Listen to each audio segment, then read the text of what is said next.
বাৎসরিকভাবে আমার আমল আল্লাহর কাছে এই মহরমে পেশ হয়।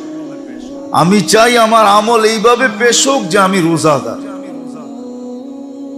এই জন্য রমজানের সবচেয়ে মহরমে উচিত বেশির থেকে বেশি রোজা রাখা।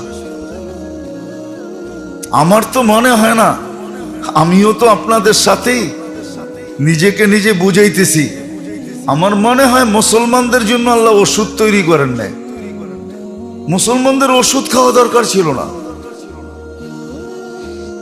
যদি মুসলমান রীতি মাইনা চলতো যে প্রতি সপ্তাহে 2 রোজা, প্রতি মাসে 3 রোজা, রমজানের পরে মহরম পুরা রোজা, এইভাবে যদি রোজা রাখতো, তাহলে আমার মনে হয় না মুসলমানদের ওষুধ খাইতে হইতো। হ্যাঁ, ওষুধ খাইলেও প্যারাসিটামল খাইতে হইতো, এর চেয়ে বেশি খাইতে হইতো না। ঠান্ডা সর্দির খাইতে হইতো, মনে হয় এটাও খাইতে হইতো না। আবার যখন ঠান্ডা সর্দি মাথা ব্যথা হইতো, তো মুসলমান ভাবতো যেটা বুঝি আল্লাহ এই জন্যই দিছেন যে কিছু মনে হয় ময়লা রয়ে গেছে, এই জন্য একটু সার্ফ এক্সেল লাগায় দিছেন আর কি। কিছু গুনাহ রয়ে গেছে, ওইটাকে ঝরানোর জন্য এটা লাগায় দিছেন। কেননা মাথা ব্যথায়ও কিন্তু গুনাহ মাফ হয়, ঠান্ডা সর্দিতেও গুনাহ মাফ হয়, জ্বরেও গুনাহ, শুধু গুনাহ মাফ হয় না, জ্বরে তো জাহান্নাম থেকে মুক্তি মিলে। আল্লাহ বলে দুনিয়াতেই যখন গরম লাগায় দিছি, আর আখেরাতে গরম লাগায় কি করব, লাগাই তো দিছি। তো মুসলমানদের মনে হয় এত বড় বড় ওষুধ খাইতে হইতো না। আপনি একটা কথা চিন্তা করেন, আপনি বলেন দুনিয়াতে যত জটিল রোগ আছে মুসলমানদের বেশি। দুনিয়াতে সবচেয়ে বড় রোগ হইল এইডস, ঠিক না? বলেন তো মুসলমানদের পার্সেন্টেজ কত আর গায়ের কতটুকু? হ্যাঁ, বাংলাদেশে কয়জন আছে বলেন? 18 কোটি মানুষ। তো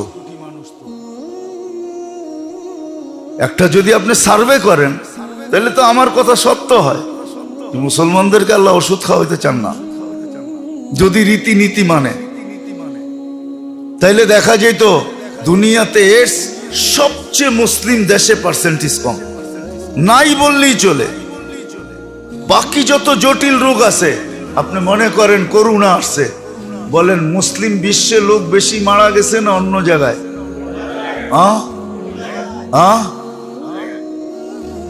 সত্য তো? কি কয়? কেন?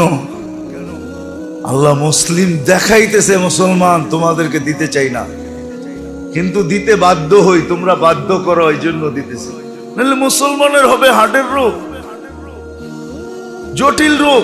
আমার তো বুঝে আসে না কি করে হয়। বলে তাইলে আপনার হলো কি কইরা, অমুকের হলো কি কইরা? মানি না, এই জন্য হইতেছে। মানলে ঠিকই হইতো না, মানলে ঠিকই হইতো না, মানলে ঠিকই হইতো না। আমি মনে একবার আপনাদেরকে বলছিলাম, আমার কাছে পুরো ক্লিপ আছে। আমেরিকার ডাক্তার, মুসলমান না, নন মুসলিম, তো আমাকে বলছে মুসলমানের হার্টের রোগ কি করে হয় আমি এটা বুঝি না। বলছে কেন? মুসলমান যদি আল্লাহ যেইভাবে বলার দরকার ওইভাবে যদি উচ্চারণ করে, তাহলে ওর হার্টের রোগ হইতে পারে না। কেননা আল্লাহ শব্দটা লেখাই হয়েছে হার্টের মতো করে, একটু ব্যাখ্যা করে দেন, হার্টের মতো করে লেখা হয়েছে। আল্লাহ যখন বলে তো হার্টে যায় ধাক্কা লাগে। আল্লাহ, আপনি দেখবেন আল্লাহ বইলা দেখেন হার্টে ধাক্কা লাগে যায়, আর কোথাও ধাক্কা লাগবে না। আল্লাহ বলতে গেলে বাম দিকে যায় ধাক্কা লাগে। আমার কাছে পুরো ক্লিপ আছে ওর। আপনি আমার খালি হুজুর মনে করেন না, আমি খাজুরও, কিন্তু পুরা ওর পুরা ক্লিপ আমি শুনছি। তো বলছে আমার বুঝে আসে না, মুসলমান যদি আল্লাহকে আল্লাহ বলে ঢাকার মতো ডাকে, তোর হার্টে কোনো প্রবলেম হইতে পারে না।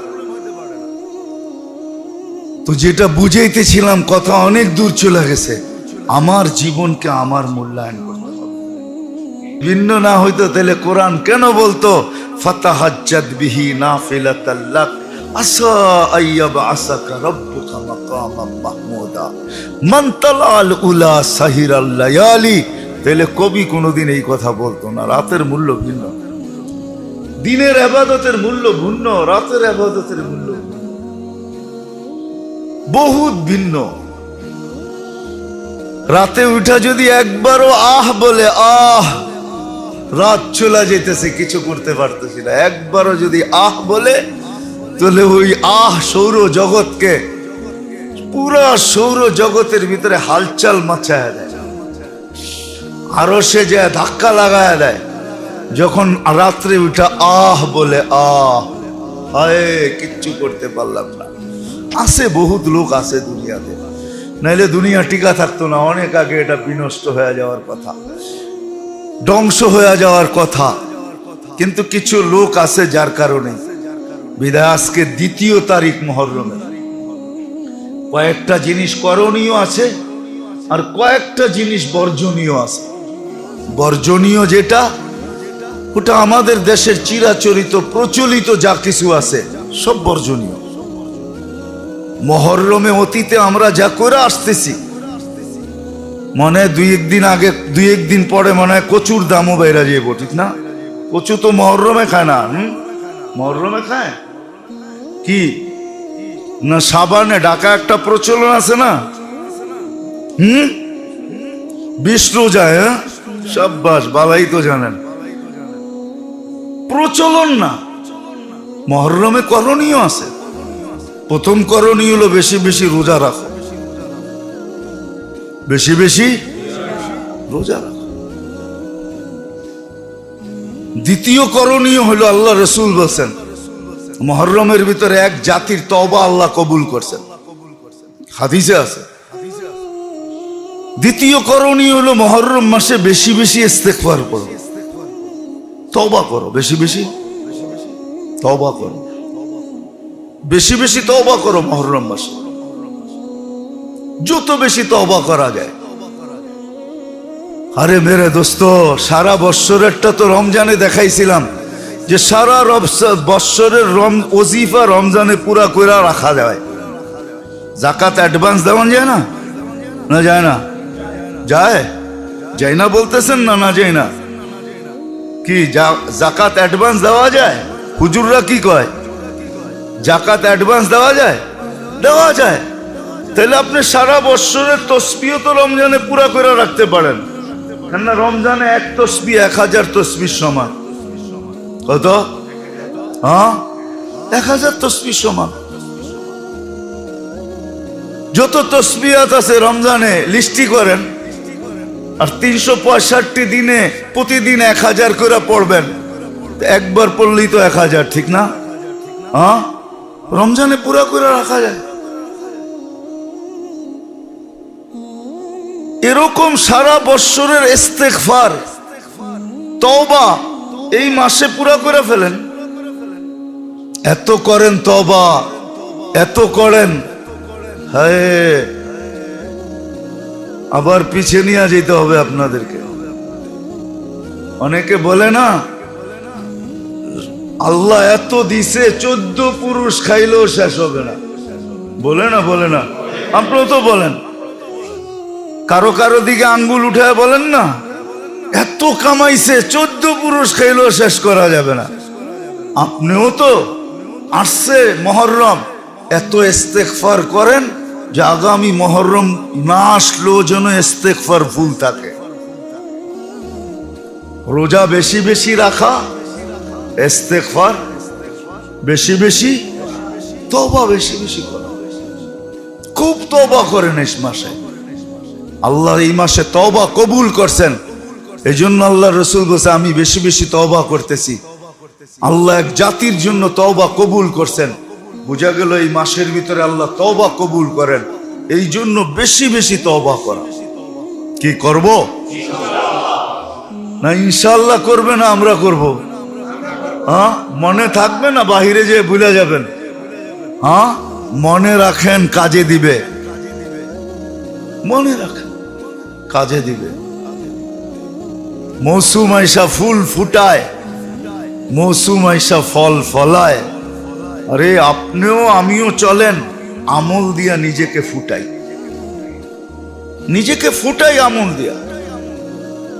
এই জন্য ইস্তেগফার বেশি বেশি করা এই মাসের ভিতরে। তৃতীয় হলো পিছনের 1 মাসের 1 বৎসরের গুনাহ মাফ হবে।